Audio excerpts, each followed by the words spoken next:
ನಮಸ್ಕಾರ, ಸಿಟಿವಿ ನ್ಯೂಸ್ಗೆ ಸ್ವಾಗತ. ನಾನು ಲಾವಣ್ಯ ರವಿಚಂದ್ರ. ಮೊದಲಿಗೆ ಮುಖ್ಯಾಂಶಗಳು.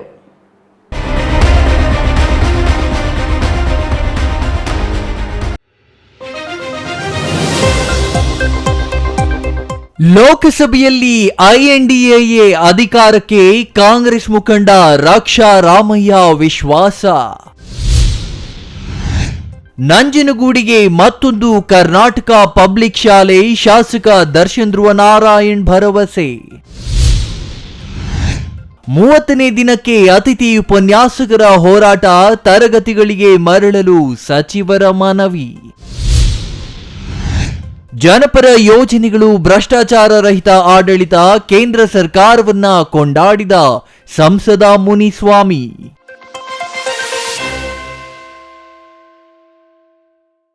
ವಾರ್ತೆಗಳ ವಿವರ. ಸರ್ಕಾರದ ವಿರುದ್ಧ ಮಾತನಾಡಿದ ಕಾರಣಕ್ಕೆ ಅಮಾನತು ಮಾಡುವ ಮೂಲಕ ಸರ್ವಾಧಿಕಾರಿ ಧೋರಣೆಯನ್ನು ಕೇಂದ್ರ ಬಿಜೆಪಿ ಸರ್ಕಾರ ಅನುಸರಿಸುತ್ತಿದೆ ಎಂದು ಕಾಂಗ್ರೆಸ್ ಮುಖಂಡ ರಕ್ಷಾ ರಾಮಯ್ಯ ಆರೋಪಿಸಿದರು.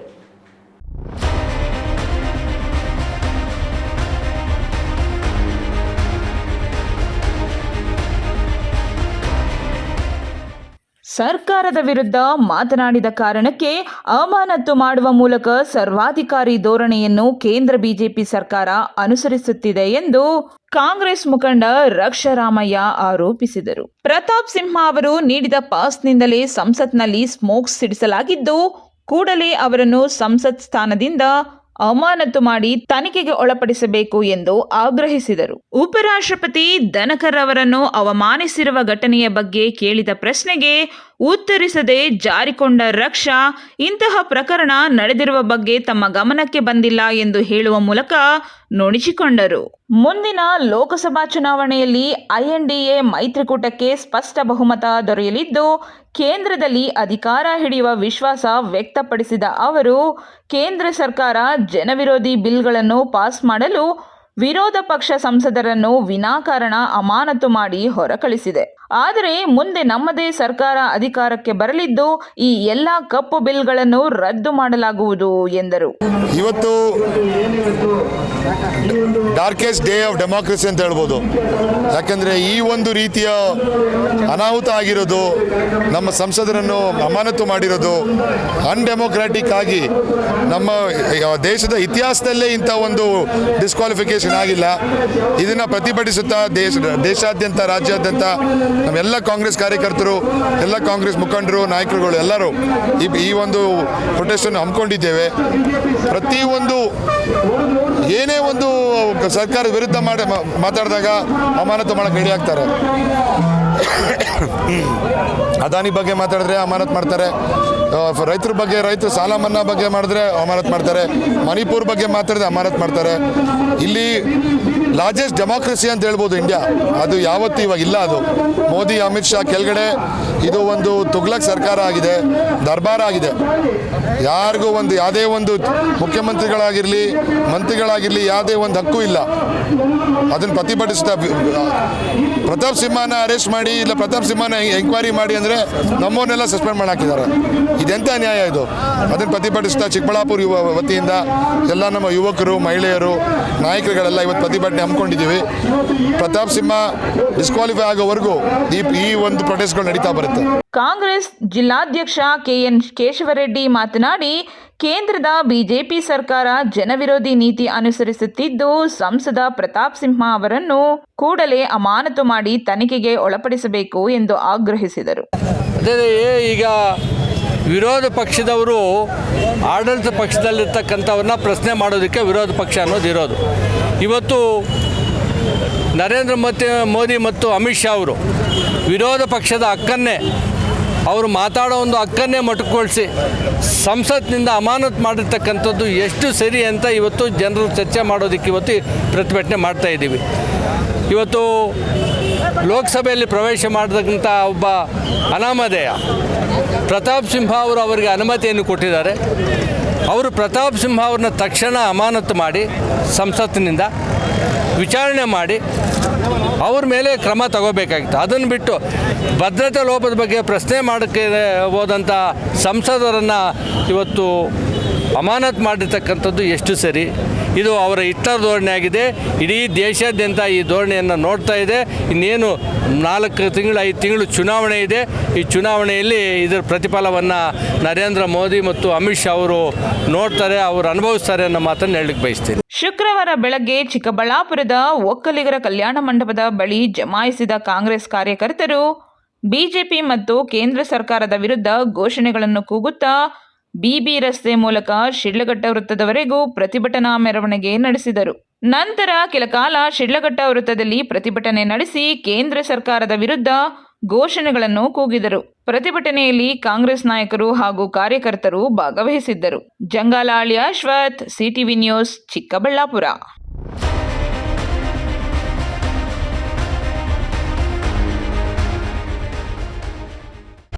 ಮುಂದಿನ ಶೈಕ್ಷಣಿಕ ವರ್ಷದಿಂದ ದೊಡ್ಡ ಕವಲಂದೆ ಗ್ರಾಮದಲ್ಲಿ ಕರ್ನಾಟಕ ಪಬ್ಲಿಕ್ ಶಾಲೆಯನ್ನು ಪ್ರಾರಂಭಿಸಲಾಗುತ್ತದೆ ಎಂದು ಶಾಸಕ ದರ್ಶನ್ ಧ್ರುವನಾರಾಯಣ್ ಹೇಳಿದರು.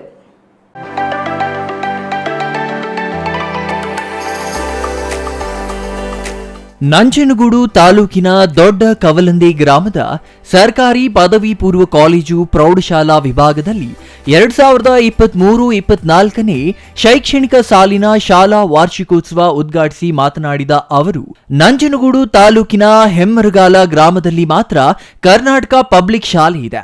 ಹಾಗಾಗಿ ಕವಲಂದೆ ಭಾಗದ ಸುತ್ತಮುತ್ತಲ ಗ್ರಾಮಸ್ಥರಿಗೆ ಅನುಕೂಲವಾಗುವಂತೆ ಕರ್ನಾಟಕ ಪಬ್ಲಿಕ್ ಶಾಲೆಯನ್ನ ಪ್ರಾರಂಭಿಸಲಾಗುತ್ತದೆ ಎಂದರು. ಎಲ್ಕೆಜಿಯಿಂದ ಪಿಯುಸಿ ತನಕ ಇಲ್ಲಿಯೇ ವಿದ್ಯಾಭ್ಯಾಸ ಮಾಡಬಹುದು. ವಿದ್ಯಾರ್ಥಿಗಳಲ್ಲಿ ಸಂಕುಚಿತ ಮನೋಭಾವ ಹೋಗಲಾಡಿಸಲು ಶಾಲಾ ವಾರ್ಷಿಕೋತ್ಸವ ಉತ್ತಮ ವೇದಿಕೆಯಾಗಿದೆ.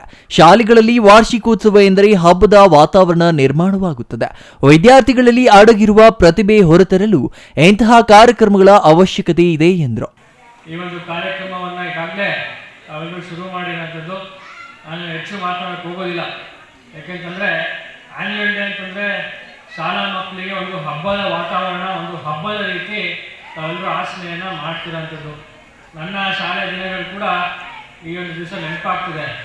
ನಮ್ಮ ಈಗ ಪ್ರಿನ್ಸಿಪಾಲ್ರು ಈಗ ತಮ್ಮನ್ನೆಲ್ಲ ಉದ್ದೇಶಿಸಿ ಮಾತನಾಡ್ತಾ ಇದ್ರು. ಪ್ರತಿಯೊಬ್ಬ ಏನು ಶಿಕ್ಷಕಿಯರ ಬಗ್ಗೆ ಅವರು ತುಂಬ ಚೆನ್ನಾಗಿ ಅವರ ಕಾಂಟ್ರಿಬ್ಯೂಷನ್ ಏನಿದೆ, ಅವರು ಮಾಡಿರೋಂಥ ಸಾಧನೆ ಅದ್ರ ಬಗ್ಗೆ ತುಂಬ ಚೆನ್ನಾಗಿ ವಿಶ್ಲೇಷಣೆಯನ್ನು ಮಾಡ್ತಾಯಿದ್ರು. ಅದೇ ರೀತಿ ಗ್ರಾಮದ ಮುಖಂಡರುಗಳು, ಗ್ರಾಮದ ಎಲ್ಲ ಹಿರಿಯರು ಯಾವ ರೀತಿ ಅವರಿಗೆ ಸ್ಪಂದಿಸ್ತಾ ಇದ್ರು ಅಂತ ಕೂಡ ಹೇಳ್ಕೊಂಡು ಬರ್ತಾ ಇದ್ದಾರೆ. ನಾನು ಈ ಒಂದು ವೇದಿಕೆ ಮುಖಾಂತರ ಹೇಳಲಿಕ್ಕೆ ಬಯಸ್ತೇನೆ, ಇದು ನಮ್ಮ ಊರು. ನಾನು ಕೂಡ ಪಕ್ಕದ ಗ್ರಾಮ ಹೆಗ್ಗೋಡಿಯವನು. ಆದ್ದರಿಂದ ನಮ್ಮ ಎಲ್ಲ ಗ್ರಾಮಸ್ಥರು, ಅಕ್ಕಪಕ್ಕದ ಗ್ರಾಮಸ್ಥರು ಒಂದು ಆ್ಯನ್ಯುವಲ್ ಡೇ ಕಾರ್ಯಕ್ರಮದಲ್ಲಿ ಹೆಚ್ಚು ಭಾಷಣ ಮಾಡೋಕ್ಕೆ ಹೋಗೋದಿಲ್ಲ. ಇಲ್ಲಿ ಹಲವಾರು ಕಾರ್ಯಕ್ರಮಗಳು ನಡೀಬೇಕಾಗಿದೆ, ಮನೋರಂಜನಾ ಕಾರ್ಯಕ್ರಮಗಳು ನಡೀಬೇಕಾಗಿದೆ. ಈ ಒಂದು ವೇದಿಕೆ ದಿವಸ ತಮ್ಮಲ್ಲಿ ಅಡಗಿರುವಂತಹ ಟ್ಯಾಲೆಂಟ್ ಏನಿದೆ, ಪ್ರತಿಭೆ ಏನಿದೆ, ಅದನ್ನು ಹೊರ ಹಾಕಲಿಕ್ಕೆ ಈ ಒಂದು ವೇದಿಕೆಯನ್ನು ಈ ದಿವಸ ನಿರ್ಮಾಣ ಮಾಡಲಾಗಿದೆ. ಆದ್ದರಿಂದ ನಾನು ಹೆಚ್ಚು ಮಾತಾಡೋಕ್ಕೆ ಹೋಗೋದಿಲ್ಲ. ತಾವೆಲ್ಲರೂ ತಮ್ಮ ಕಾರ್ಯಕ್ರಮದಲ್ಲಿ ಪಾಲ್ಗೊಳ್ಳಿ. ತಮ್ಮ ಏನು ಪ್ರತಿಭೆ ಇದೆ ಅದನ್ನು ತಾವೆಲ್ಲರೂ ಕೂಡ ಡಿಸ್ಪ್ಲೇನ ಮಾಡಿ ಒಂದು ಉತ್ತಮವಾದಂಥ ಕಾರ್ಯಕ್ರಮವನ್ನು ತಾವೆಲ್ಲರೂ ನಡೆಸ್ಕೊಳ್ಳಿ. ಈ ಒಂದು ಕಾರ್ಯಕ್ರಮವನ್ನು ಯಶಸ್ವಿಯಾಗಿ ತಾವೆಲ್ಲರೂ ಕೂಡ ನಡೆಸ್ಕೊಡಿ ಅಂತ ತಮ್ಮಲ್ಲಿ ವೇದಿಕೆಯ ಮುಖಾಂತರ ನಾನು ಮನವಿಯನ್ನು ಮಾಡಿಕೊಂಡು, ನನ್ನೂ ಕೂಡ ಈ ಒಂದು ಕಾರ್ಯಕ್ರಮಕ್ಕೆ ಆಹ್ವಾನವನ್ನು ನೀಡಿ ಈ ವೇದಿಕೆಯನ್ನು ನಿಂತು ಮಾತನಾಡಲಿಕ್ಕೆ ಅವಕಾಶವನ್ನು ಮಾಡಿಕೊಡುವಂತಹ ವೇದಿಕೆಯನ್ನು ಕುಮಾರ್, ಸಿಟಿವಿ ನ್ಯೂಸ್, ನಂಜನಗೂಡು. ಚಿಕ್ಕಬಳ್ಳಾಪುರ ಜಿಲ್ಲಾ ಕೇಂದ್ರ ಗ್ರಂಥಾಲಯದ ಮುಂದೆ ಜಿಲ್ಲಾ ಅತಿಥಿ ಉಪನ್ಯಾಸಕರ ಸಂಘದ ಪದಾಧಿಕಾರಿಗಳು ಸೇವಾ ಕಾಯಮತಿ ಮಾಡಲು ಆಗ್ರಹಿಸಿ ಸಾರ್ವಜನಿಕರಿಗೆ ಅನ್ನದಾನ ಮಾಡುವ ಮೂಲಕ ವಿನೂತನವಾಗಿ ಪ್ರತಿಭಟನೆ ನಡೆಸಿದರು. ಆಗಲೇಬೇಕು, ಆಗಲೇಬೇಕು, ಕಾಯಂಗಾಗಿ ಹೋರಾಟ, ಹೋರಾಟ. ಸೇವಾ ಕಾಯಂ ಮಾತಿಗೆ ಆಗ್ರಹಿಸಿ ನವೆಂಬರ್ 23ರಿಂದ ನಡೆಸುತ್ತಿರುವ ಅತಿಥಿ ಉಪನ್ಯಾಸಕರ ಪ್ರತಿಭಟನೆ ಶುಕ್ರವಾರ 30ನೇ ದಿನಕ್ಕೆ ಕಾಲಿಟ್ಟಿದೆ. ಸರ್ಕಾರ ಮತ್ತು ಅತಿಥಿ ಉಪನ್ಯಾಸಕರ ನಡುವಿನ ಹಗ್ಗ ಜಗ್ಗಾಟ ನಾ ಕೊಡೆ ನೀ ಬಿಡೆ ಎಂಬಂತಾಗಿದೆ. ಹೋರಾಟ, ಹೋರಾಟ, ಬೇಕೇ ಬೇಕು, ಅತಿಥಿ ಉಪನ್ಯಾಸಕರ ಹೋರಾಟಕ್ಕೆ ರಾಜ್ಯದಲ್ಲಿರುವ 430 ಸರ್ಕಾರಿ ಪದವಿ ಕಾಲೇಜುಗಳಲ್ಲಿ 11,500 ಅತಿಥಿ ಉಪನ್ಯಾಸಕರು 2 ದಶಕಗಳ ಕಾಲ ಕನಿಷ್ಠ ಗೌರವಧನಕ್ಕೆ ಕೆಲಸ ಮಾಡುತ್ತಿದ್ದರೂ ಈವರೆಗೆ ಅವರನ್ನ ಸೇವೆಯಲ್ಲಿ ವಿಲೀನ ಮಾಡಲಾಗಿಲ್ಲ. ಹೊಸ ಸರ್ಕಾರ ಬಂದಾಗಲೆಲ್ಲ ಪ್ರತಿಭಟನೆ ಮಾಡುವುದು, ಕೆಲ ಬೇಡಿಕೆ ಈಡೇರಿಸಿಕೊಳ್ಳುವುದು ಬಿಟ್ಟರೆ ಖಾಯಂ ಮಾಡಬೇಕೆಂಬ ಮನಸ್ಸನ್ನ ಯಾರೂ ಮಾಡಿಲ್ಲ ಎಂದರು. ಕಾಂಗ್ರೆಸ್ ಸರ್ಕಾರ ತನ್ನ ಪ್ರಣಾಳಿಕೆಯಲ್ಲಿ ಅಧಿಕಾರಕ್ಕೆ ಬಂದರೆ ಕಾಯಮಾತಿ ಮಾಡುವ ಬಗ್ಗೆ ತಿಳಿಸಿತ್ತು. ಹೀಗಾಗಿಯೇ ಅಧಿಕಾರ ಬಂದ ಕೂಡಲೇ ಕಾಯಂ ಮಾಡಿ ಎಂದು ಪ್ರತಿಭಟನೆ ನಡೆಸುತ್ತಿದ್ದಾರೆ. ಈ ಬಗ್ಗೆ ಮಾತನಾಡಿದ ಜಿಲ್ಲಾಧ್ಯಕ್ಷ ಮುನಿರಾಜು, ಅತಿಥಿ ಉಪನ್ಯಾಸಕರಿಂದ ಸರ್ಕಾರಕ್ಕೆ ಸಾಕಷ್ಟು ಲಾಭವಾಗಿದೆ. ಸೇವೆಯನ್ನ ಬಳಸಿಕೊಂಡಿರುವ ಸರ್ಕಾರ ಬೇಡಿಗಾಸಿನ ಗೌರವಧನ ನೀಡಿ ನಮ್ಮ ಬದುಕುಗಳನ್ನೇ ನಾಶ ಮಾಡಿದೆ. ಈಗಲಾದರೂ ಕಾಯಂ ಮಾಡುವ ಮೂಲಕ 11,500 ಅತಿಥಿ ಉಪನ್ಯಾಸಕರ ಬದುಕಲ್ಲಿ ಬೆಳಕು ಮೂಡುವಂತೆ ಮಾಡಲಿ ಎಂದು ಮನವಿ ಮಾಡಿದರು. ರಾಜ್ಯದ 430 ಸರ್ಕಾರಿ ಪದವಿ ಕಾಲೇಜುಗಳಲ್ಲಿ 11,500 ಅತಿಥಿ ಉಪನ್ಯಾಸಕರು 19-20 ವರ್ಷಗಳಿಂದ ನಿರಂತರವಾಗಿ ಪಾಠ ಬೋಧನೆ ಮಾಡ್ಕೊಂಡ್ಬರ್ತಿದ್ದೀವಿ. ಈ ಮೂಲಕ ಸರ್ಕಾರಕ್ಕೆ ಕೋಟ್ಯಾಂತರ ರೂಪಾಯಿ ಹಣವನ್ನು ಉಳಿಸಿದ್ದೇವೆ. ನಮ್ಮ ಏಕೈಕ ಬೇಡಿಕೆಯಾಗಿರುವಂತಹ ಸೇವಾ ಸಕ್ರಮಾತಿಗೆ ಆಗ್ರಹಿಸಿ ನವೆಂಬರ್ 23ರಿಂದ ಈವರೆಗೆ 28 ದಿನಗಳ ಕಾಲ ನಿರಂತರವಾಗಿ ಹೋರಾಟ, ಹರತಾಳ, ಪ್ರತಿಭಟನೆ, ಪಂಜಿನ ಮೆರವಣಿಗೆ, ಪತ್ರ ಚಳುವಳಿ ಹೀಗೆ ವಿಭಿನ್ನವಾಗಿ ಪ್ರತಿಭಟನೆ ಮಾಡ್ತಾ ಬರ್ತಾಯಿದ್ರು. ಘನ ಸರ್ಕಾರ ನಮ್ಮತ್ತ ತಿರುಗಿ ನೋಡ್ತಾ ಇಲ್ಲ. ಕಾರಣ ಏನೋ ಗೊತ್ತಿಲ್ಲ. ನಾನು ಸರ್ಕಾರದ ಮುಂದೆ ಒಂದು ಮನವಿ ಮಾಡ್ತೇನೆ. 19 ವರ್ಷಗಳ ಹಿಂದೆ 430 ಸರ್ಕಾರಿ ಪದವಿ ಕಾಲೇಜುಗಳಲ್ಲಿ ಪಾಠ ಮಾಡೋದಕ್ಕೆ ಉಪನ್ಯಾಸಕರ ಕೊರತೆ ಇತ್ತು. ಆ ಕೊರತೆಯನ್ನು ತುಂಬಿರೋರು ಈ ರಾಜ್ಯದ SC ST ಅತಿಥಿ ಉಪನ್ಯಾಸಕರು. ಅವತ್ತು ಸರ್ಕಾರಿ ಪದವಿ ಕಾಲೇಜುಗಳಿಗೆ 2,500 5,000 ಇದ್ದಾಗ ಯಾರೂ ಪಾಠ ಮಾಡೋಕ್ಕೆ ಬರ್ತಿರ್ಲಿಲ್ಲ. ಅವ ಸರ್ಕಾರದ ಕೈ ಹಿಡಿದಿದ್ದು ಯಾರು? ಈ SC ST ಅತಿಥಿ ಉಪನ್ಯಾಸಕರೇ. ಇವರು ಇವತ್ತು 20-22 ವರ್ಷಗಳ ಕಾಲ ಸೇವೆ ಸಲ್ಲಿಸಿ ಬೀದಿಗೆ ಬಂದಿದ್ದಾರೆ. ಅವರ ಹಕ್ಕೊತ್ತಾಯ ಸೇವಾ ಸಕ್ರಮಾತಿ ಮಾಡಿ ಅಂತ ಸರ್ಕಾರದ ಮುಂದೆ ಮನವಿ ಮಾಡ್ತಾ ಇದ್ದಾರೆ. ಸರ್ಕಾರ ಮಾತ್ರ ಸೇವಾ ಸಕ್ರಮಾತಿ ಮಾಡ್ತಾ ಇಲ್ಲ. ನಾನು ಮುಖ್ಯಮಂತ್ರಿಗಳಲ್ಲಿ ಮನವಿ ಮಾಡ್ತೇನೆ, ನಿಮ್ಮ ಮೇಲೆ ವಿಶ್ವಾಸ ಇಟ್ಟು ಇವತ್ತು ರಾಜ್ಯದ ಜನತೆ ನಿಮಗೆ ಅಧಿಕಾರ ಕೊಟ್ಟಿದ್ದಾರೆ. ಆ ಅಧಿಕಾರ ಕೊಟ್ಟಿರೋರಲ್ಲಿ ಅತಿಥಿ ಉಪನ್ಯಾಸಕರು ಸರಿ ಇದ್ದಾರೆ ಅನ್ನೋದನ್ನು ತಾವು ಮನಗಾಣಬೇಕು. 80% ಇರುವಂತಹ ಪರಿಶಿಷ್ಟ ಜಾತಿ, ಪರಿಶಿಷ್ಟ ಪಂಗಡದ ಅತಿಥಿ ಉಪನ್ಯಾಸಕರ ಹಿತ ಕಾಪಾಡಬೇಕಾದ್ರೆ ಮೊದಲು ಸೇವಾ ಸಕ್ರಮಾತಿ ಮಾಡಬೇಕು. ಆಗ ಮಾಡ್ದಂಗೆ ಮಾತ್ರ ಸಾಮಾಜಿಕ ನ್ಯಾಯವನ್ನು ಎತ್ತಿ ಹಿಡ್ದಂಗೆ ಆಗುತ್ತೆ. ಹೀಗಾಗಿ 28 ದಿನಗಳ ಕಾಲ ನಿರಂತರವಾಗಿ ಹೋರಾಟ ಮಾಡ್ತಾ ಇದ್ದೇವೆ. ಸರ್ಕಾರ ತುರ್ತಾಗಿ ತೀರ್ಮಾನ ತಗೊಳ್ಳಿಲ್ಲ ಅಂತಂದರೆ ನಾವು ವಿಷದ ಬಾಟ್ಲಿ ತಗೊಂಡು ನಾವು ಪ್ರಾಣ ಬಿಡುವಂತಹ ನಿರ್ಧಾರವನ್ನು ಮಾಡೋದಕ್ಕೆ ನಾವು ಸಿದ್ಧ ಇದ್ದೇವೆ. ಯಾಕೆಂದರೆ ನಾವು ಸರ್ಕಾರಿ ಉದ್ಯೋಗಗಳಿಗೆ ಅರ್ಜಿ ಹಾಕೋದಕ್ಕೂ ನಾವು ಅರ್ಹತೆ ಕಳ್ಕೊಂಡಿದ್ದೀವಿ ಸ್ವಾಮಿ. ದಯಮಾಡಿ ಗಮನಕ್ಕೆ ತಗೊಳ್ಳಿ. ಇಲ್ಲದೇ ಇದ್ದರೆ ನಮಗೆ ಒಂದು ದಯಾಮರಣ ಪಾಲಿಸಿ, ಆ ದಯಾಮರಣ ಸ್ವೀಕರಿಸಿ ನಾವು ಪ್ರಾಣ ಬಿಟ್ಟು ಹೋಗ್ತೇವೆ. ನಮ್ಮ ನಂಬಿರುವಂಥ ಕುಟುಂಬಗಳು ಬೀದಿಗೆ ಬಂದರೂ ಪರವಾಗಿಲ್ಲ. ದಯಮಾಡಿ ಕೈ ಮುಗಿದು ಕೇಳ್ಕೊತೇನೆ, ನಮ್ಮ ಸೇವಾ ಸಕ್ರಮಾತಿನ ಮಾಡೋದ್ರ ಮೂಲಕ, ಮಾನವೀಯತೆಯಿಂದ ಮಾಡೋದ್ರ ಮೂಲಕ. ಈ ಸಂಬಂಧ ಉನ್ನತ ಶಿಕ್ಷಣ ಸಚಿವ ಡಾಕ್ಟರ್ MC ಸುಧಾಕರ್ ಅವರು ಪ್ರತಿಕ್ರಿಯೆ ನೀಡಿದ್ದು, ಅತಿಥಿ ಉಪನ್ಯಾಸಕರು ತರಗತಿಗಳಿಗೆ ಮರಳಿದರೆ ಬೇಡಿಕೆ ಈಡೇರಿಸುವ ಭರವಸೆ ನೀಡಿದ್ದಾರೆ. ಈಗ ಅತಿಥಿ ಉಪನ್ಯಾಸಕರದು ನಾನೀಗಾಗಲೇ ಪದೇ ಮೊನ್ನೆ ಸಮಸ್ಯೆ ಅಲ್ಲ, ಸುಮಾರು ವರ್ಷಗಳ ಸಮಸ್ಯೆ ಇದು. ನಾನಂತೂ ಪ್ರಾಮಾಣಿಕವಾಗಿ ಇದನ್ನು ಗಂಭೀರವಾಗಿ ತಗೊಂಡಿದ್ದೀನಿ. ಆದರೆ ಯಾಕೋ ನಮ್ಮ ಸ್ನೇಹಿತರು ಅತಿಥಿ ಉಪನ್ಯಾಸಕರು ಒಂದು ರೀತಿ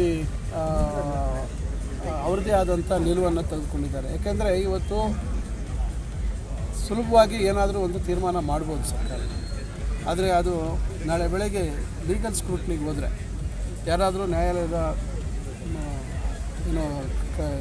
ನ್ಯಾಯಾಲಯಕ್ಕೆ ಹೋದರೆ ಈ ಒಂದು ನಾವು ತಗೊಂಡ್ತಕ್ಕಂಥ ತೀರ್ಮಾನಕ್ಕೆ ನಾಳೆ ಯಾರ ಬದುಕುಗಳು ತ್ರಿಶಂಕು ಆಗೋದು, ಅದನ್ನೆಲ್ಲ ಭಾಳ ವಿವರವಾಗಿ ನಾನು ಬೆಳಗಾಮಲ್ಲಿ ಅವರು ಪ್ರತಿಭಟನೆ ಮಾಡಿದಂಥ ಸಂದರ್ಭದಲ್ಲಿ ಕೂಡ ನಾನು ಅವರಿಗೆ ಹೇಳಿದ್ದೀನಿ, ನೋಡಿ ನಿಮ್ಮ ಪರವಾಗಿದ್ದೀವಿ, ನಿಮ್ಮ ಹಲವಾರು ಸಮಸ್ಯೆಗಳಿಗೆ ಈಗಾಗಲೇ ಏನೇನು ಪರಿಹಾರ ಕಂಡುಹಿಡಿಬೋದು ಅಂತಕ್ಕಂಥ ಒಂದು ಪ್ರಯತ್ನ ಮಾಡ್ತಾಯಿದ್ದೀವಿ. ತರಾತುರಿಯಲ್ಲಿ ನೀವು ಇಂತಿಷ್ಟೇ ನಿರ್ದಿಷ್ಟ ಸಮಯ ಕೊಡಿ, ಮತ್ತೊಂದು ಕೊಡಿ ಅಂತ ಹೇಳಿದ್ರೆ ಹಿಂದಿನ ಸರ್ಕಾರಗಳು ಯಾಕೆ ಮಾಡ್ಲಿಕ್ಕೆ ಸಾಧ್ಯ ಆಗಲಿಲ್ಲ? ಸ್ಪಷ್ಟವಾಗಿ ಹೇಳ್ಬಿಟ್ಟಿದ್ದಾರೆ, ಕಾಯಮಾತಿ ಮಾಡೋಕ್ಕಾಗಲ್ಲ ಅಂತ ಹಿಂದಿನ ಸರ್ಕಾರ. ಆದರೂ ಕೂಡ ನಾವು ಇದನ್ನು ಕಾನೂನು ವ್ಯಾಪ್ತಿಯಲ್ಲಿ ಇವ್ರಿಗೆ ಯಾವ ರೀತಿ ನಾವು ಅವರಿಗೆ ಒಂದು ಅವಕಾಶ ಕೊಡ್ತಕ್ಕಂಥದ್ದಕ್ಕೆ ಸಾಧ್ಯ ಇದೆ, ಅವರು ಇದು ವ್ಯಾಪ್ತಿಯ ಒಳಗೆ ಬರ್ತಕ್ಕಂಥದ್ದಕ್ಕೆ ಏನು ಸಾಧ್ಯ ಇದೆ ಅಂತಕ್ಕಂಥದ್ದನ್ನು ನಾವು ಪರಿಶೀಲನೆ ಮಾಡ್ತಾಯಿದ್ದೀವಿ. ಆದರೆ ಇದು ಒಂದು ರೀತಿ ಮಕ್ಕಳನ್ನು ಇವತ್ತು ಅವರಿಗೆ ಪಾಠ ಪ್ರವಚನಗಳು ಮಾಡ್ದಿರ ಇವತ್ತು ಎಲ್ಲ ಬಡವರೇ ಇರ್ತಕ್ಕಂಥದ್ದು ಅವ್ರಿಗೆ ಇವತ್ತು ತೊಂದರೆ ಕೊಡ್ತಕ್ಕಂಥ ಕೆಲಸ ಆಗ್ತಾಯಿದೆ. ಇವತ್ತು ಕೆಲವು ಸಂಘಟನೆಗಳು ಈಗಾಗಲೇ ನಮ್ಮ ಹತ್ರ ಮಾತಾಡ್ತಾ ಇದ್ದಾರೆ, ಹೇಳ್ತಾ ಇದ್ದಾರೆ, ಇಲ್ಲ ಸರ್ ನಾವು ನಿಮ್ಮ ಮಾತು ಮೇಲೆ ನಂಬಿಕೆ ಇದೆ, ನಾವು ಹಿಂದೆ ಪಡಿತೀವಿ ಅಂತ. ಇನ್ನೂ ಸ್ಪಷ್ಟವಾದಂಥ ತೀರ್ಮಾನ ಆಗಿಲ್ಲ.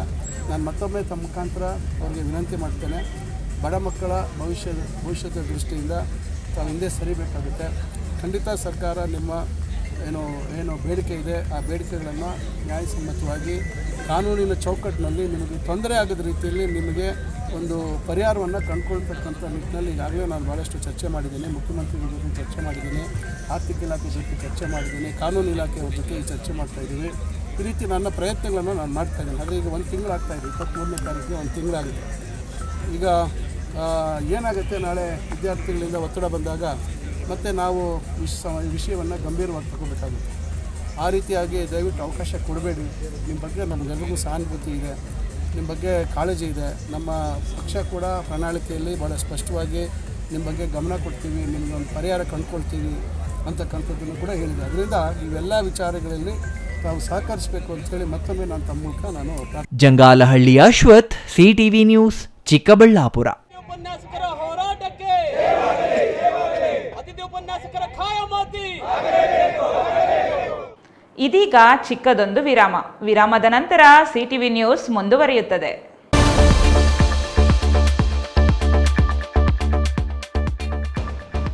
ನೀವು ಪತ್ರಕರ್ತರಾಗಬೇಕೇ? ಎಲ್ಲಿದೆ ಸುವರ್ಣಾವಕಾಶ. ಬೆಂಗಳೂರು ಮತ್ತು ಬೆಂಗಳೂರು ಗ್ರಾಮಾಂತರ, ತುಮಕೂರು, ಕೋಲಾರ, ಬಂಗಾರಪೇಟೆ, ಕೆಜಿಎಫ್, ಶ್ರೀನಿವಾಸಪುರ ಮತ್ತು ಮುಳಬಾಗಿಲು ತಾಲೂಕುಗಳ ಯುವಕರು ಸಂಪರ್ಕಿಸಬಹುದು. ಅಶ್ವತ್ಥ ನಾರಾಯಣ ಎಲ್ 9535611141.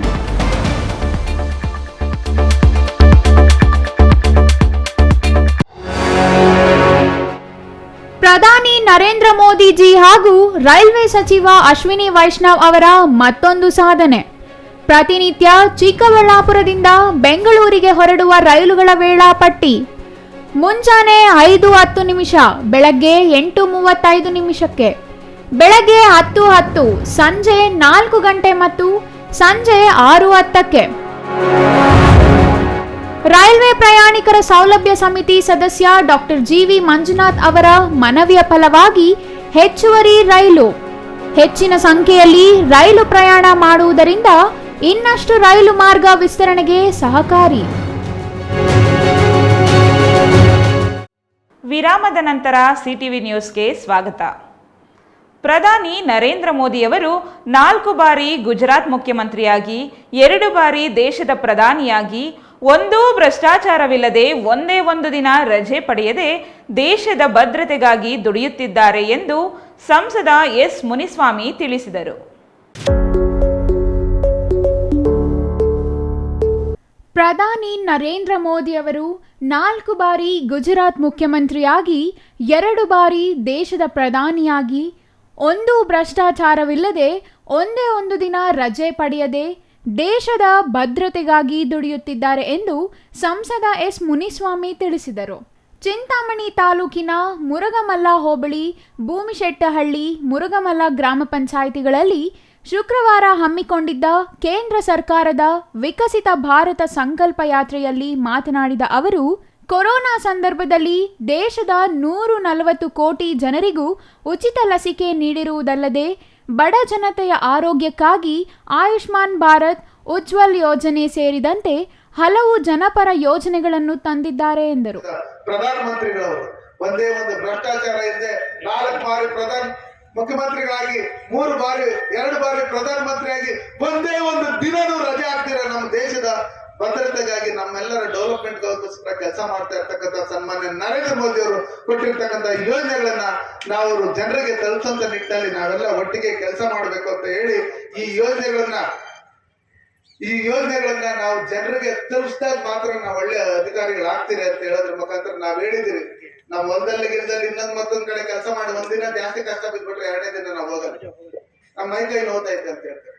ಆದ್ರೆ ಸನ್ಮಾನ್ಯ ನರೇಂದ್ರ ಮೋದಿ 4 ಬಾರಿ ಮುಖ್ಯಮಂತ್ರಿಗಳಾಗಿ 2 ಬಾರಿ ಪ್ರಧಾನಮಂತ್ರಿಯಾಗಿ ಒಂದೇ ಒಂದು ದಿನನೂ ರಜೆ ಆಗದೆ ಅವ್ರ ತಾಯಿ ಸತ್ತಿರ್ತಕ್ಕಂಥ ಸಂದರ್ಭದಲ್ಲಿ ಯಾವುದೇ ಸರ್ಕಾರಿ ಕಾರ್ಯಕ್ರಮಗಳನ್ನ ರದ್ದು ಮಾಡದೆ, ಯಾವುದೇ ಅವ್ರ ಮಂತ್ರಿ ಮಂಡಲದಲ್ಲಿ ಇರ್ತಕ್ಕಂಥ ಯಾರಿಗೂ ಹೇಳದೆ, ಅವ್ರ ಕುಟುಂಬದವ್ರಿಗೆ ಮಾತ್ರ ಹೇಳಿ ಬೆಳಗ್ಗೆ 9 ಗಂಟೆಗೆ ಹೋಗಿ ಮನೆಯಲ್ಲಿ ಅವ್ರ ತಾಯಿ ಅಂತಿಮ ಸಂಸ್ಕಾರದಲ್ಲಿ ಭಾಗವಹಿಸಿ ಸಾಮಾನ್ಯ ಪ್ರಜೆ ತರ ಒಂದು ನಮ್ಮಲ್ಲಿ ನೋಡಿದ್ರೆ ಗ್ರಾಮ ಪಂಚಾಯತ್ ಮೆಂಬರ್ ಒಂದು ಲೀಡರ್ ಮನೇಲಿ ಯಾರು ತಿರೋದ್ರೆ 2-3 ದಿನ ಅದ್ ನೀಚೆ ಕಡೆ ಬರಲ್ಲ.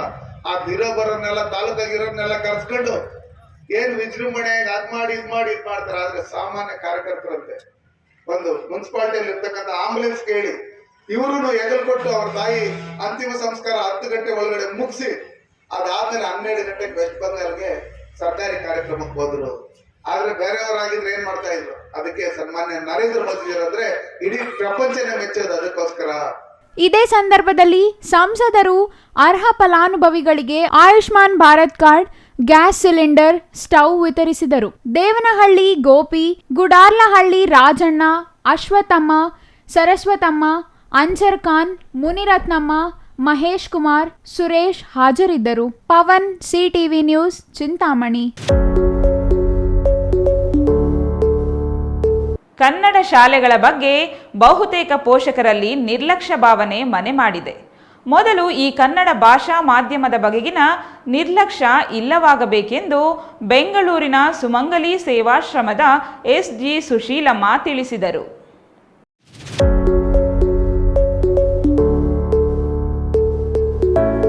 ಕನ್ನಡ ಶಾಲೆಗಳ ಬಗ್ಗೆ ಬಹುತೇಕ ಪೋಷಕರಲ್ಲಿ ನಿರ್ಲಕ್ಷ್ಯದ ಭಾವನೆ ಮನೆ ಮಾಡಿದೆ. ಮೊದಲು ಈ ಕನ್ನಡ ಭಾಷಾ ಮಾಧ್ಯಮದ ಬಗೆಗಿನ ನಿರ್ಲಕ್ಷ್ಯ ಇಲ್ಲವಾಗಬೇಕೆಂದು ಬೆಂಗಳೂರು ಸುಮಂಗಲಿ ಸೇವಾಶ್ರಮದ ಎಸ್.ಜಿ. ಸುಶೀಲಮ್ಮ ತಿಳಿಸಿದರು. ಕರ್ನಾಟಕ ವಚನ ಸಾಹಿತ್ಯ ಪರಿಷತ್ ಶಿಡ್ಲಘಟ್ಟ ತಾಲೂಕು ಜಿಲ್ಲಾ ಹಾಗೂ ರಾಜ್ಯ ಸಮಿತಿಯಿಂದ ನಗರದ ಡಾಲ್ಫಿನ್ ವಿದ್ಯಾಸಂಸ್ಥೆಯಲ್ಲಿ ಶುಕ್ರವಾರ ಹಮ್ಮಿಕೊಂಡಿದ್ದ ಕಾಯಕ ಯೋಗಿ ಡಾಕ್ಟರ್ ಶಿವಕುಮಾರ ಸ್ವಾಮಿ ಪ್ರಶಸ್ತಿ ಪ್ರದಾನ ಹಾಗೂ ಪ್ರತಿಭಾವಂತ ವಿದ್ಯಾರ್ಥಿಗಳಿಗೆ ಪುರಸ್ಕಾರ ಕಾರ್ಯಕ್ರಮದಲ್ಲಿ ಅವರು ಮಾತನಾಡಿದರು. ಮಕ್ಕಳು ಇಂಗ್ಲಿಷ್ನಲ್ಲಿ ಮಾತನಾಡಿದರೆ ಇತರೆ ಮಕ್ಕಳಿಗಿಂತ ಬುದ್ಧಿವಂತರೆನಿಸಿಕೊಳ್ಳಬಲ್ಲರು, ದೇಶ ವಿದೇಶಗಳಲ್ಲಿ ಕೆಲಸ ಗಿಟ್ಟಿಸಬಲ್ಲರು. ಹಾಗಾಗಿ ಇಂಗ್ಲಿಷ್ ಮಾಧ್ಯಮಗಳಿಗೆ ಮಕ್ಕಳನ್ನು ಹೆಚ್ಚಿನ ಸಂಖ್ಯೆಯಲ್ಲಿ ಸೇರಿಸುತ್ತಾರೆ ಎಂದು ಬೇಸರ ವ್ಯಕ್ತಪಡಿಸಿದರು. ಕನ್ನಡ ನಾಡಿನಲ್ಲಿ ಮನೆ ಮನಗಳಲ್ಲಿ ಕನ್ನಡ ಭಾಷೆ ನುಡಿಯು ಹೃದಯದ ಮನಸ್ಸಿನ ಭಾಷೆಯಾಗಬೇಕು. ಆಗಲೇ ಕನ್ನಡ ನಾಡು ನುಡಿ ಕನ್ನಡಿಗನ ಉಳಿವು ಬೆಳವಣಿಗೆ ಆಗಲಿದೆ ಎಂದು ಹೇಳಿದರು. ಡಾಲ್ಫಿನ್ ಶಾಲೆಯ ಸಂಸ್ಥಾಪಕ ಅಧ್ಯಕ್ಷ ಎ. ನಾಗರಾಜ್ ಜೀವನದಲ್ಲಿ ಎದುರಿಸಿದ ಕಷ್ಟ ಕಾರ್ಪಣ್ಯಗಳನ್ನು ಒಮ್ಮೆ ಅವಲೋಕಿಸಿದರೆ ಕಾಯಕಯೋಗಿ ಶ್ರೀ ಶಿವಕುಮಾರ ಸ್ವಾಮಿ ಪ್ರಶಸ್ತಿಯನ್ನು ಅವರಿಗೆ ನೀಡುತ್ತಿರುವುದು ಇತರರಿಗೆ ಪ್ರೇರಣೆಯೂ ಆಗಲಿದೆ ಎಂದು ಅಭಿಪ್ರಾಯಪಟ್ಟರು. ನಾನಾ ಕನ್ನಡ ಪರ ಸಂಘಟನೆಗಳು ಪ್ರಶಸ್ತಿ ಪುರಸ್ಕೃತ ನಾಗರಾಜ್ ಅವರನ್ನು ಸನ್ಮಾನಿಸಿದರು. ಎಸ್ಎಸ್ಎಲ್ಸಿ ಹಾಗೂ ದ್ವಿತೀಯ ಪಿಯುಸಿಯಲ್ಲಿ ಹೆಚ್ಚು ಅಂಕ ಗಳಿಸಿದ ತಾಲೂಕು ವಿದ್ಯಾರ್ಥಿಗಳನ್ನು ಪುರಸ್ಕರಿಸಲಾಯಿತು. ವಚನ ಸಾಹಿತ್ಯ ಪರಿಷತ್ ಜಿಲ್ಲಾಧ್ಯಕ್ಷ ಕೆಪಿ ನವಮೋಹನ್ ಅಧ್ಯಕ್ಷತೆ ವಹಿಸಿದ್ದರು. ರೈತ ಸಂಘದ ಭಕ್ತರಹಳ್ಳಿ ಬೈರೇಗೌಡ, ವಚನ ಸಾಹಿತ್ಯ ಪರಿಷತ್ ರಾಜ್ಯಾಧ್ಯಕ್ಷ ಎಂವಿ ತ್ಯಾಗರಾಜ್, ಕನ್ನಡ ಸಾಹಿತ್ಯ ಪರಿಷತ್ ಜಿಲ್ಲಾಧ್ಯಕ್ಷ ಡಾಕ್ಟರ್ ಕೋಡಿರಂಗಪ್ಪ, ರಾಜ್ಯ ಸಂಘಟನಾ ಕಾರ್ಯದರ್ಶಿ ಕಂಪನಿ ದೇವರಾಜ್, ತಾಲೂಕು ಅಧ್ಯಕ್ಷ ಪಟೇಲ್ ನಾರಾಯಣ ಸ್ವಾಮಿ, ಬಿಸಿ ನಂದೀಶ್, ಪ್ರಗತಿಪರ ರೈತ ಗೋಪಾಲಗೌಡ ಹಾಜರಿದ್ದರು. ಛಾಯಾ ರಮೇಶ್, ಸಿಟಿವಿ ನ್ಯೂಸ್, ಶಿಡ್ಲಘಟ್ಟ.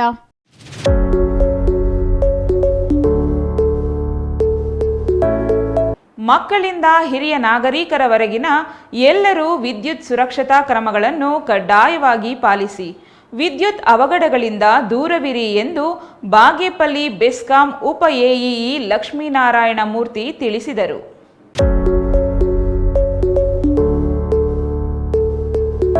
ಬಾಗೇಪಲ್ಲಿ ಮತ್ತು ಚೇಳೂರು ತಾಲೂಕಿನ ಬೆಸ್ಕಾಂ ಇಲಾಖೆಯಿಂದ ಬಾಗೇಪಲ್ಲಿಯಲ್ಲಿ ಶುಕ್ರವಾರ ಆಯೋಜಿಸಿದ್ದ ವಿದ್ಯುತ್ ಸುರಕ್ಷತೆ ಕುರಿತು ಜಾಗೃತಿ ಜಾಥಾಗೆ ಚಾಲನೆ ನೀಡಿ ಮಾತನಾಡಿದ ಅವರು, ನಗರ, ಪಟ್ಟಣ ಹಾಗೂ ಗ್ರಾಮೀಣ ಪ್ರದೇಶ ಸೇರಿದಂತೆ ರೈತರ ಕೃಷಿ ಪಂಪ್ ಸೆಟ್ಗಳ ಬಳಿ ವಿದ್ಯುತ್ ಸಮಸ್ಯೆಗಳು ಕಂಡುಬಂದಲ್ಲಿ ತಕ್ಷಣ ಸಮೀಪದ ಎಲೆಕ್ಟ್ರಿಷಿಯನ್, ಲೈನ್ ಮ್ಯಾನ್ ಅಥವಾ ಬೆಸ್ಕಾಂ ಅಧಿಕಾರಿಗಳ ಗಮನಕ್ಕೆ ತರಬೇಕು ಎಂದರು.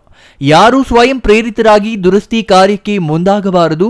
ಒದ್ದೆಯಾದ ಕೈಗಳಿಂದ ವಿದ್ಯುತ್ ಉಪಕರಣಗಳನ್ನು ಸ್ಪರ್ಶಿಸುವುದು, ದೋಷಪೂರಿತ ಹಾಗೂ ಗುಣಮಟ್ಟ ಇಲ್ಲದ ವಿದ್ಯುತ್ ಉಪಕರಣಗಳನ್ನು ಬಳಸುವುದರಿಂದ ವಿದ್ಯುತ್ ಅವಘಡಗಳು ಸಂಭವಿಸುತ್ತವೆ. ಮನುಷ್ಯನ ಸುಗಮ ಜೀವನಕ್ಕೆ ವಿದ್ಯುತ್ ಬೇಕು. ಬದುಕಿನ ಪ್ರತಿ ಹಂತದಲ್ಲಿ ವಿದ್ಯುತ್ ಬಳಕೆ ಮಾಡುವ ವೇಳೆ ಪ್ರಾಣ ರಕ್ಷಣೆಗೆ ಪೂರಕವಾದ ಸುರಕ್ಷತಾ ಹಾಗೂ ಮುನ್ನೆಚ್ಚರಿಕೆ ಕ್ರಮಗಳನ್ನು ಕೈಗೊಳ್ಳಬೇಕು ಎಂದರು. ಮುಂಜಾಗ್ರತಾ ಕ್ರಮಗಳನ್ನು ಕೈಗೊಳ್ಳುತ್ತಿದ್ದರೂ ಗ್ರಾಮೀಣ ಪ್ರದೇಶದಲ್ಲಿ ನಡೆಯುವ ವಿದ್ಯುತ್ ಕಳ್ಳತನ ಸಮಯದಲ್ಲಿ ವಿದ್ಯುತ್ ಸ್ಪರ್ಶಿಸಿ ಆಕಸ್ಮಿಕ ಸಾವು ನೋವುಗಳು ಸಂಭವಿಸುತ್ತಿವೆ. ಸುತ್ತಮುತ್ತಲ ಪ್ರದೇಶಗಳಲ್ಲಿ ಯಾವುದೇ ವಿದ್ಯುತ್ ಅವಘಡಗಳು ಸಂಭವಿಸಿದಲ್ಲಿ ಬೆಸ್ಕಾಂನ ಸಹಾಯವಾಣಿ ಸಂಖ್ಯೆ 1912ಗೆ ಕರೆ ಮಾಡಿ ಎಂದರು. ಸಾರ್ವಜನಿಕರಿಗೆ ತಿಳಿಸೋದಂದ್ರೆ ಯಾವುದೇ ರೀತಿ ವಿದ್ಯುತ್ ಕಂಬಗಳ ಬಳಿ ಜಾನುವಾರು ಕಟ್ಟಬಾರದು, ವಿದ್ಯುತ್ ತಂತಿಗಳ ಬಳಿ ಕಂಬಿ ಕಟ್ಟಿ ಹಗ್ಗ ಕಟ್ಟಿ ಬಟ್ಟೆಯನ್ನು ಒಣಗಿಸಬಾರದು. ಹಾಗೂ ಜನರು ಸಹ ವಿದ್ಯುತ್ ಪರಿವರ್ತನೆಗಳು ವಿದ್ಯುತ್ ಕಂಬಗಳ ಬಳಿ ಹತ್ತಿರ ಹೋಗಬಾರದು. ಹಾಗೂ ತುಂಡಾದ ತಂತಿ ಕಂಬ ಕಾಣಿಸಿದಲ್ಲಿ ಅದರ ಹತ್ತಿರ ಸುಳಿಯಬಾರದು. ಕೂಡಲೇ ನಮ್ಮ ಸಹಾಯವಾಣಿ ಬೆಸ್ಕಾಂ ಸಹಾಯವಾಣಿ 1912ಕ್ಕೆ ಕರೆ ಮಾಡಿ ತಿಳಿಸಿದರೆ ನಮ್ಮ ಸಿಬ್ಬಂದಿ ಸದಾ ನಿಮ್ಮ ಸೇವೆಯಲ್ಲಿ ಇರುತ್ತೇವೆ. ಆದ್ದರಿಂದ ಇದು ಫ್ರೀ ಕರೆ ಆಗಿರುತ್ತೆ, ಯಾವಾಗಲೂ ಸಹ ತಾವು ಮಾಡ್ಬೋದು. ಆದ್ದರಿಂದ ಸುರಕ್ಷಿತ ಕ್ರಮವಾಗಿ ನೀವು ವಿದ್ಯುತ್ ಉಪಕರಣಗಳನ್ನು ನೀವು ಯಾವುದೇ ಕಾರಣಕ್ಕೂ ಬರಿಗೈಯಿಂದ ಸೇವದ ಕೈಯಿಂದ ಮುಟ್ಟಬಾರದು. ಮಾರ್ಗಗಳ ಕೆಳಗಡೆ ಪ್ರಾಣಿಗಳು ಜನ ಓಡಾಡಬಾರ್ದು. ಮತ್ತು ಕಟ್ಟಡಗಳು ಮುಖ್ಯವಾಗಿ ಅತಿ ಮುಖ್ಯವಾಗಿ ವಿದ್ಯುತ್ ಮಾರ್ಗಗಳ ಬಳಿ ಸುರಕ್ಷತಾ ನಿಯಮಗಳಂತೆ ಜಾಗ ಬಿಟ್ಟು ಮನೆ ಕಟ್ಟಬೇಕು. ಯಾವುದೇ ಕಾರಣಕ್ಕೂ ವಿದ್ಯುತ್ ಮಾರ್ಗದ ಹತ್ತಿರದಲ್ಲಿ ಮನೆಗಳು ಕಟ್ಟಬಾರದು. ಈ ರೀತಿ ಸುರಕ್ಷತಾ ಕ್ರಮಗಳನ್ನು ತಗೊಂಡು ತಾವು ಸುರಕ್ಷಿತವಾಗಿ ಬೆಸ್ಕಾಂ ಸಹ ಸುರಕ್ಷಿತವಾಗಿರುತ್ತೆ. ನಿಮ್ಮ ಸೇವೆಯಲ್ಲಿ ನಾವು ಸದಾ ಬಾಗೇಪಲ್ಲಿ ಪುರಸಭೆ ಕಾರ್ಯಾಲಯ, ಡಿವಿಜಿ ಮುಖ್ಯ ರಸ್ತೆ, ಗೋಳೂರು ವೃತ್ತ, ಸಾರಿಗೆ ಸಂಸ್ಥೆ ಬಸ್ ನಿಲ್ದಾಣದ ಮುಂಭಾಗದಲ್ಲಿ ವಿದ್ಯುತ್ ಸುರಕ್ಷತೆ ಕುರಿತು ನಾಗರಿಕರಲ್ಲಿ ಜಾಗೃತಿ ಮೂಡಿಸಿದ್ರು. ಈ ಸಂದರ್ಭದಲ್ಲಿ ಬೆಸ್ಕಾಂ ಸಹಾಯಕ ಇಂಜಿನಿಯರ್ ಕೆಆರ್ ಸೋಮಶೇಖರ್, ಇಂಜಿನಿಯರ್ಗಳಾದ ಹರೀಶ್ ಕುಮಾರ್, ರಮೇಶ್, ಶ್ರೀನಿವಾಸ್, ನಾಗರಾಜು, ಲಕ್ಷ್ಮೀನಾರಾಯಣ ಇನ್ನೂ ಹಲವರು ಹಾಜರಿದ್ದರು. Subbu, CTV news, Bagepalli.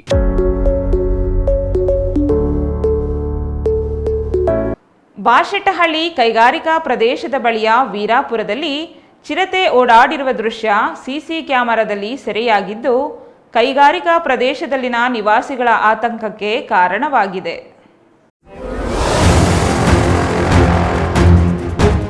ಬಾಶೆಟ್ಟಿಹಳ್ಳಿ ಕೈಗಾರಿಕಾ ಪ್ರದೇಶದ ಬಳಿಯ ವೀರಾಪುರದಲ್ಲಿ ಚಿರತೆ ಓಡಾಡುತ್ತಿರುವ ದೃಶ್ಯ ಸಿಸಿ ಕ್ಯಾಮೆರಾದಲ್ಲಿ ಸೆರೆಯಾಗಿದ್ದು, ಕೈಗಾರಿಕಾ ಪ್ರದೇಶದಲ್ಲಿನ ನಿವಾಸಿಗಳ ಆತಂಕಕ್ಕೆ ಕಾರಣವಾಗಿದೆ. ದೊಡ್ಡಬಳ್ಳಾಪುರ ಹೊರವಲಯದಲ್ಲಿರುವ ವೀರಾಪುರ ಬಾಶೆಟ್ಟಹಳ್ಳಿ ಕೈಗಾರಿಕಾ ಪ್ರದೇಶಕ್ಕೆ ಅಂಟಿಕೊಂಡಿದೆ. ಗ್ರಾಮದ ರಾಮಮೂರ್ತಿ ಮನೆಯಂಗಳದಲ್ಲಿ ಚಿರತೆ ಓಡಾಡಿದ ದೃಶ್ಯಗಳು ಸಿಸಿ ಕ್ಯಾಮೆರಾದಲ್ಲಿ ಸೆರೆಯಾಗಿವೆ.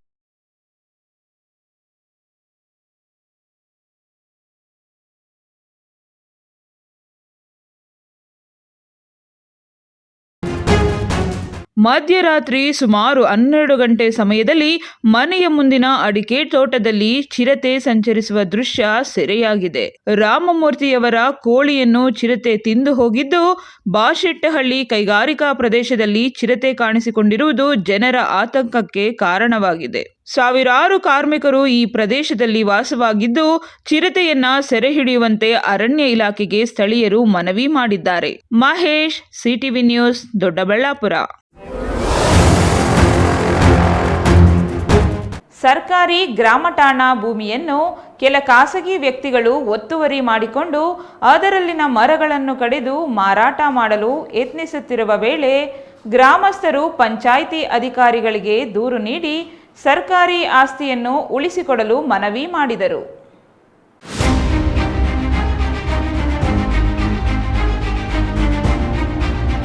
ಮಾಲೂರು ತಾಲೂಕಿನ ದೊಡ್ಡ ಶಿವಾರ ಗ್ರಾಮ ಪಂಚಾಯಿತಿ ವ್ಯಾಪ್ತಿಯ ಕಾಟೇರಿ ಗ್ರಾಮದಲ್ಲಿ ಗ್ರಾಮ ಠಾಣಾಗೆ ಸೇರಿದ ಸರ್ಕಾರ ಭೂಮಿಯನ್ನ ಗ್ರಾಮದ ಕೆಲ ಖಾಸಗಿ ವ್ಯಕ್ತಿಗಳು ಒತ್ತುವರಿ ಮಾಡಿಕೊಂಡಿದ್ದು, ಭೂಮಿಯಲ್ಲಿದ್ದ ಲಕ್ಷಾಂತರ ರು ಬೆಲೆ ಬಾಳುವ ನೀಲಗಿರಿ ಮರಗಳನ್ನು ಕಡಿಯುವಾಗ ಗ್ರಾಮಸ್ಥರು ತಡೆದು ಗ್ರಾಮ ಪಂಚಾಯಿತಿ ಅಧಿಕಾರಿಗಳಿಗೆ ದೂರು ನೀಡಿದ್ದಾರೆ.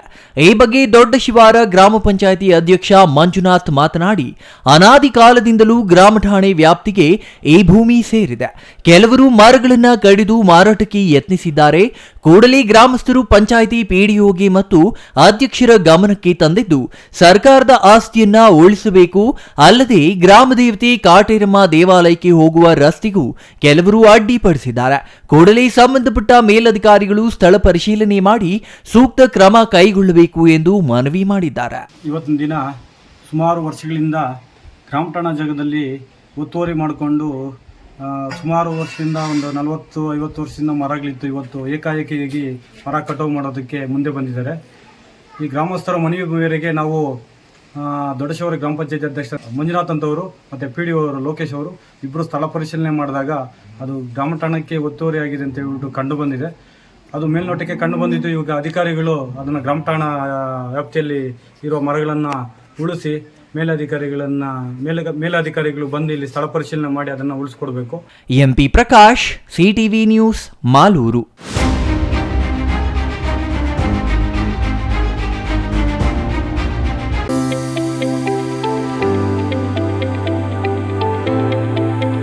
ನ್ಯಾಯಾಲಯಗಳಲ್ಲಿ ಮಾತೃಭಾಷೆಯಾದ ಕನ್ನಡದಲ್ಲಿ ವಾದ ಮಂಡನೆ ಮಾಡಿದರೆ ಹೆಚ್ಚು ಪರಿಣಾಮಕಾರಿಯಾಗಲಿದೆ ಎಂದು ಬೆಂಗಳೂರು ಗ್ರಾಮಾಂತರ ಜಿಲ್ಲಾ ಪ್ರಧಾನ ಜಿಲ್ಲಾ ಮತ್ತು ಸತ್ರ ನ್ಯಾಯಾಧೀಶ ML ರಘುನಾಥ್ ಅಭಿಪ್ರಾಯಪಟ್ಟರು. ದೊಡ್ಡಬಳ್ಳಾಪುರದ ಕೋರ್ಟ್ ಆವರಣದಲ್ಲಿ ತಾಲೂಕು ವಕೀಲರ ಸಂಘದಿಂದ ಆಯೋಜಿಸಿದ್ದ ಕನ್ನಡ ರಾಜ್ಯೋತ್ಸವ ಹಾಗೂ ವಕೀಲ ದಿನಾಚರಣೆಯನ್ನು ಉದ್ಘಾಟಿಸಿ ಮಾತನಾಡಿದ ಅವರು, ನ್ಯಾಯಾಲಯಗಳಲ್ಲಿ ಕನ್ನಡ ಭಾಷೆಯಲ್ಲಿ ತೀರ್ಪು ಬರೆಯುವ ಹಲವು ಜಡ್ಜ್ಗಳಿಗೆ ಗೌರವಿಸುವ ಅಭ್ಯಾಸ ಸಂತಸದ ವಿಷಯವಾಗಿದೆ ಎಂದರು. ವಕೀಲರ ಸಂಘಕ್ಕೆ ಹೊಸ ಕಟ್ಟಡದ ಅಗತ್ಯವಿದ್ದು ಶೀಘ್ರವೇ ಹೊಸ ಕಟ್ಟಡ ನಿರ್ಮಾಣಕ್ಕೆ ವ್ಯವಸ್ಥೆ ಮಾಡಲಾಗುವುದು ಎಂದು ತಿಳಿಸಿದರು. ವಕೀಲ ರವಿ ಮಾವಿನಕುಂಟೆ ಮಾತನಾಡಿ, ವಾಣಿಜ್ಯ ವಿಚಾರಕ್ಕಾಗಿ ಕನ್ನಡ ಭಾಷೆಯನ್ನು ತಾತ್ಸಾರ ಮಾಡುವ ವ್ಯಾಪಾರಸ್ಥರಿಗೆ ನಾಚಿಕೆಯಾಗಬೇಕು. ನಮ್ಮ ಮಾತೃಭಾಷೆಯನ್ನು ಬಿಟ್ಟು ಪರಭಾಷೆ ಬಳಸಲು ಮುಂದಾಗಿರುವ ವರ್ತನೆ ನಿಲ್ಲಿಸಬೇಕಾಗಿದೆ ಎಂದರು. Mahesh, CTV news, Doddaballapura.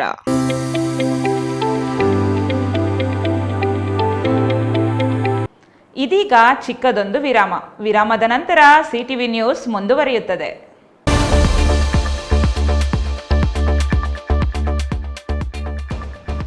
ನೀವು ಪತ್ರಕರ್ತರಾಗಬೇಕೇ? ಎಲ್ಲಿದೆ ಸುವರ್ಣಾವಕಾಶ.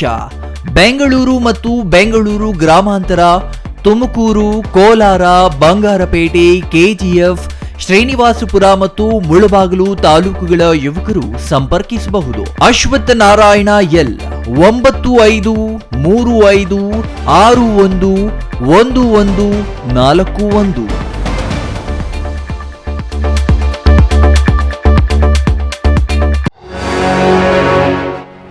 ಪ್ರಧಾನಿ ನರೇಂದ್ರ ಮೋದಿಜಿ ಹಾಗೂ ರೈಲ್ವೆ ಸಚಿವ ಅಶ್ವಿನಿ ವೈಷ್ಣವ್ ಅವರ ಮತ್ತೊಂದು ಸಾಧನೆ. ಪ್ರತಿನಿತ್ಯ ಚಿಕ್ಕಬಳ್ಳಾಪುರದಿಂದ ಬೆಂಗಳೂರಿಗೆ ಹೊರಡುವ ರೈಲುಗಳ ವೇಳಾಪಟ್ಟಿ. ಮುಂಜಾನೆ 5:10, ಬೆಳಗ್ಗೆ 8:35, ಬೆಳಗ್ಗೆ 10:10, ಸಂಜೆ 4 ಗಂಟೆ ಮತ್ತು ಸಂಜೆ 6:10. ರೈಲ್ವೆ ಪ್ರಯಾಣಿಕರ ಸೌಲಭ್ಯ ಸಮಿತಿ ಸದಸ್ಯ ಡಾಕ್ಟರ್ GV ಮಂಜುನಾಥ್ ಅವರ ಮನವಿಯ ಫಲವಾಗಿ ಹೆಚ್ಚುವರಿ ರೈಲು. ಹೆಚ್ಚಿನ ಸಂಖ್ಯೆಯಲ್ಲಿ ರೈಲು ಪ್ರಯಾಣ ಮಾಡುವುದರಿಂದ ಇನ್ನಷ್ಟು ರೈಲು ಮಾರ್ಗ ವಿಸ್ತರಣೆಗೆ ಸಹಕಾರಿ. ವಿರಾಮದ ನಂತರ CTV ನ್ಯೂಸ್ಗೆ ಮತ್ತೊಮ್ಮೆ ಸ್ವಾಗತ. ಇದೀಗ ಸಂಕ್ಷಿಪ್ತ ಸುದ್ದಿಗಳು.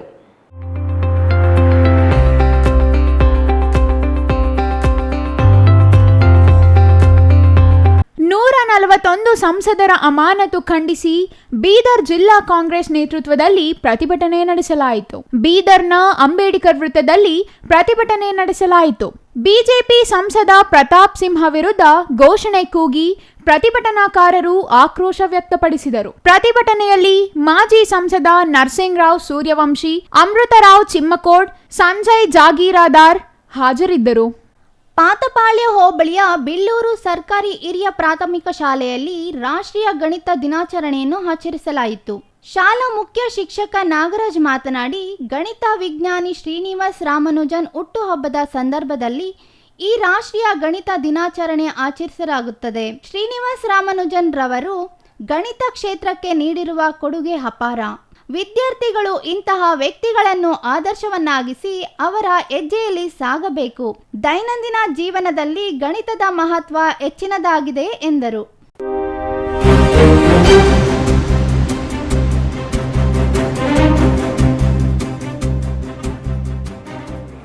ಏಷ್ಯಾದ ಅತಿ ದೊಡ್ಡ ದಾವಸ್ಪೇಟೆ ಕೈಗಾರಿಕಾ ಪ್ರದೇಶಕ್ಕೆ ಸಹಕಾರಿಯಾಗಲು 5138ನೇ ಶಾಖೆಯನ್ನು ದಾವಸ್ಪೇಟೆಯಲ್ಲಿ ತೆರೆದಿರುವುದು ಸಂತಸವಾಗಿದೆ ಎಂದು ಬ್ಯಾಂಕಿನ ವಲಯ ವ್ಯವಸ್ಥಾಪಕ ಎಂಪಿ ರಮೇಶ್ ಹೇಳಿದರು. ಬ್ಯಾಂಕ್ನ ಎಷ್ಟನೇ ಬ್ರಾಂಚ್ ಇದು? ಸರ್, ಇವತ್ತು ನಮ್ಮ ಕರ್ನಾಟಕ ಬ್ಯಾಂಗ್ಳೂರು ಝೋನ್ನಲ್ಲಿ ಇದು 78ನೇ ಶಾಖೆ. ಇದು ಇಲ್ಲಿ ದಾವಸ್ಪೇಟೆ ಇಂಡಸ್ಟ್ರಿಯಲ್ ಏರಿಯಾದಿಂದ ಒಂದು ಕನಸಿತ್ತು, ನಮಗೆ ಒಂದು ಬ್ರಾಂಚ್ ಓಪನ್ ಮಾಡಿ ಮತ್ತು ಕೈಗಾರಿಕೆ ಉದ್ಯಮಿಗಳಿಗೆ ನೆರವು ಕೊಡಬೇಕಂತ ಒಂದು ಆಸೆ ಇತ್ತು. ಸೊ ಆಸೆ ಇವತ್ತು ನೆರವೇರಿದೆ. ಸೊ ಈ ದೃಷ್ಟಿಯಲ್ಲಿ ನಾವು ಬ್ಯಾಂಕ್ ಆಫ್ ಇಂಡಿಯಾ ಕೈಗಾರಿಕಾ ಉದ್ಯಮಕ್ಕೆ ಎಷ್ಟು ನೆರವು ಆಗುತ್ತೋ ಅಷ್ಟು ನೆರವು ಕೊಡಲಿಕ್ಕೆ ನಾವು ಸಿದ್ಧ ಇದ್ದೀವಿ. ಸೊ ಇದನ್ನು ಎಲ್ಲರೂ ಸದುಪಯೋಗಪಡಿಸ್ಕೋಬೇಕು ಅಂತ ನನ್ನ ವಿನಂತಿ. ದಾವಸ್ಪೇಟೆ ಹೋಬಳಿಯ ಶಿಕ್ಷಕರ ಬಡಾವಣೆಯಲ್ಲಿ ಬ್ಯಾಂಕ್ ಆಫ್ ಇಂಡಿಯಾ ಬೆಂಗಳೂರು ವಲಯ 78ನೇ ಶಾಖೆ ನೂತನ ಎಟಿಎಂ ಮತ್ತು ಲಾಕರ್ ವ್ಯವಸ್ಥೆ ಚಾಲನೆ ನೀಡಿ ಅವರು ಮಾತನಾಡಿದರು. 1906ರಲ್ಲಿ ಪ್ರಾರಂಭವಾದ ಬ್ಯಾಂಕ್ ವ್ಯವಸ್ಥೆ ಇಡೀ ದೇಶಾದ್ಯಂತ 5138ನೇ ಶಾಖೆಗಳಿದ್ದು ವಿದೇಶದಲ್ಲೂ ಶಾಖೆ ಹೊಂದಿದೆ ಎಂದರು. ಕೆಎನ್ ನರಸಿಂಹಮೂರ್ತಿ ಮಾತನಾಡಿದರು. ಎಸ್ಎಂ ರಾಮ್ ಪ್ರಸಾದ್, ಶಾಖಾ ವ್ಯವಸ್ಥಾಪಕಿ ಬಿ ದೀಪಾ ಕುಮಾರಿ, ಬಾಲಸುಬ್ರಹ್ಮಣ್ಯಂ, ಜಗನ್ನಾಥ್, ವಿವೇಕಾನಂದ ದುರ್ಬೆ ಹಲವರು ಹಾಜರಿದ್ದರು. Maruti, CTV news, Nelamangala.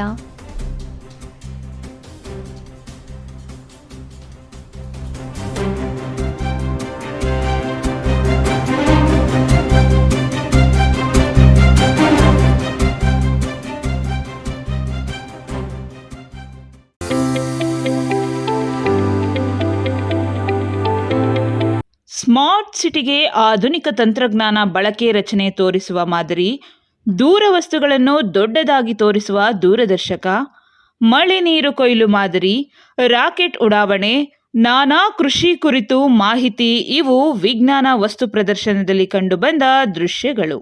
ವಿಜ್ಞಾನ ಕ್ಷೇತ್ರದ ಅರಿವು ಮೂಡಿಸಲು ಹಮ್ಮಿಕೊಂಡಿದ್ದ ವಸ್ತು ಪ್ರದರ್ಶನದಲ್ಲಿ 600ಕ್ಕೂ ಹೆಚ್ಚು ವಿದ್ಯಾರ್ಥಿಗಳು ಪಾಲ್ಗೊಂಡಿದ್ದರು. ಸಾಯಿ ಜ್ಯೋತಿ ಇಂಟರ್ನ್ಯಾಷನಲ್ ಶಾಲೆಯ ವ್ಯವಸ್ಥಾಪಕಿ ಮೇಘನಾ ಮಾತನಾಡಿ, ತಾಂತ್ರಿಕವಾಗಿ ಬೆಳೆಯುತ್ತಿರುವ ಇಂದಿನ ಯುಗವನ್ನು ಜ್ಞಾನದ ಯುಗ, ಸ್ಪರ್ಧಾತ್ಮಕ ಯುಗದಲ್ಲಿ ಕೇವಲ ಅಕ್ಷರಾಭ್ಯಾಸ ಇದ್ದರೆ ಸಾಲದು, ಜೊತೆಗೆ ಜ್ಞಾನದ ಅವಶ್ಯಕತೆ ಇದೆ. ಅದರಲ್ಲೂ ಪ್ರಾಥಮಿಕ ಹಂತದಲ್ಲೇ ಮಕ್ಕಳಿಗೆ ವಿಜ್ಞಾನ ಶಿಕ್ಷಣದ ಬಗ್ಗೆ ಅಭಿರುಚಿ ಬೆಳೆಸುವುದು ಈ ಕಾರ್ಯಕ್ರಮದ ಉದ್ದೇಶವಾಗಿದೆ ಎಂದರು. ಶಾಲೆಯ ಸಂಸ್ಥಾಪಕಿ ಜ್ಯೋತಿ ಬಸವರಾಜ್, ಕುಶಾಂತ್ ರಾಜ್ ಗೌಡ ಹಾಜರಿದ್ದರು.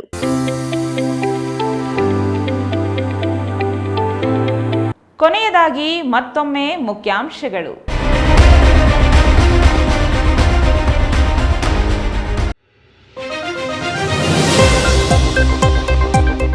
ಲೋಕಸಭೆಯಲ್ಲಿ ಐಎನ್ಡಿಎ ಅಧಿಕಾರಕ್ಕೆ ಕಾಂಗ್ರೆಸ್ ಮುಖಂಡ ರಕ್ಷಾ ರಾಮಯ್ಯ ವಿಶ್ವಾಸ. ನಂಜನಗೂಡಿಗೆ ಮತ್ತೊಂದು ಕರ್ನಾಟಕ ಪಬ್ಲಿಕ್ ಶಾಲೆ, ಶಾಸಕ ದರ್ಶನ್ ಧ್ರುವನಾರಾಯಣ್ ಭರವಸೆ. 30ನೇ ದಿನಕ್ಕೆ ಅತಿಥಿ ಉಪನ್ಯಾಸಕರ ಹೋರಾಟ, ತರಗತಿಗಳಿಗೆ ಮರಳಲು ಸಚಿವರ ಮನವಿ. ಜನಪರ ಯೋಜನೆಗಳು, ಭ್ರಷ್ಟಾಚಾರ ರಹಿತ ಆಡಳಿತ, ಕೇಂದ್ರ ಸರ್ಕಾರವನ್ನ ಕೊಂಡಾಡಿದ ಸಂಸದ ಮುನಿಸ್ವಾಮಿ.